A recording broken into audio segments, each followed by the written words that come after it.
Millatlararo hamjihatlik jamiyat barqarorligining asosiy omillaridan biri hisoblanadi. Turli millat vakillari birgalikda tinch va totuv hayot kechirayotgan mamlakatlarda taraqqiyot va farovonlik ustuvor bo'ladi. Yurtimizda ham millatlar o'rtasidagi do'stlik va o'zaro hurmat tamoyillari asrlar davomida shakllangan. Bugun ham bu do'stlik rishtalari qardosh xalqlar orasida alohida qadrlanadi. Bo'stonliq tumani ham ana shunday ko'p millatli hududlardan biri bo'lib, bu yerda turli millat vakillari ahillik va birdamlikda yashamoqda. Tumandagi Burchimillo mahallasida ham o'zbek, qirg'iz hamda tojik millati vakillari o'z madaniyati, tili va an'analarini asrab-avaylab o'zaro hurmat asosida hayot kechirishadi. Ushbu mahallada ham millatlar o'rtasidagi do'stlik rishtalarini yanada mustahkamlash hamda an'analarni keng targ'ib etish maqsadida Qudratimiz birlik va hamjihatlikda mavzusidagi ma'naviy-ma'rifiy tadbir o'tkazildi. Tadbir nomini ham qarangda, do'stlik va hamjihatlik ulug'langan yurt deb nomlanyapti. Bugungi tadbirda nafaqat Bo'stonliq tumani Burchimillo qishlog'ida, balki viloyatimizning chekka hududlaridagi ko'p millatli fuqarolar istiqomat qiladigan mahallalarimizda mana shunday shodiyonalar bo'lyapti. Albatta bu nimadan dalolat? Bu tinchlikdan. Eng asosiysi mamlakatimiz rahbarini qo'shni davlatlar bilan olib borilayotgan qo'shnichilik, hamdo'stlik, millatlararo totuvlik aloqalarni o'rnatayotganligidan dalolat beradi.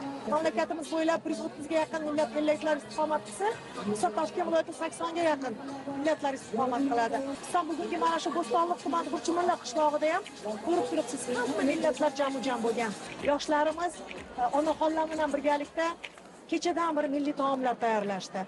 Ular bilan birgalikda milliy qadriyatlarimiz bo'yicha suhbatlashdi. Agar Toshkent viloyatida 10 ta maktabda tojik tilida darslar olib borsa, shundan 6 ta maktab Bo'stonliq tumanida va 2 ta maktabda bevosita qirg'iz tilida ham farzandlarimizga darslar o'tiladi. Tadbir doirasida qator ma'naviy madaniy chiqishlar, konsert dasturlari namoyish etildi. Bolalar va yoshlar uchun esa qiziqarli o'yinlar va viktorinalar o'tkazildi. Bizning yoshlik paytida umuman bu narsa bo'lmagan. Har bir millat o'zlarining qadimiy o'yinlarini ko'rsatib, yoshlarga izoh qilaman. Qirg'iz, qozoq, tojik, o'zbek do'stligimiz 1000 yillik bo'lsin. Bo'stonliq tumani umum xalq uyimiz desagan bo'ladi mana. O'zbeklar, qozoqlar, tojiklar, qirg'izlar bo'lib tadbirlikda bayramlar o'tkazyapmiz. Mana qarshi chegaradan ID karta bilan o'tib ketaverishga mana ruxsat berib qo'ydik. 7 yoshdan 70 yoshgacha xursand. Hammamizda bayramona kayfiyat. Turli millat vakillari an'anaviy qo'shiqlar va raqslar ijro etib, ishtirokchilarda iliq taassurot uyg'otdi. Bayramni qarang bir shukuhini, hattoki havoyi ham bir shunaqa bir isib ketdi, shunaqa bir chiroyli bir tus olgan, insonlarning ruhiyati go'yoki tabiat bilan bog'liq bo'lgandek. Bo'stonliqda 176 mingdan ziyod aholi bo'lsa, shundan 90 mingdan oshig'i xotin-qizlardan iborat.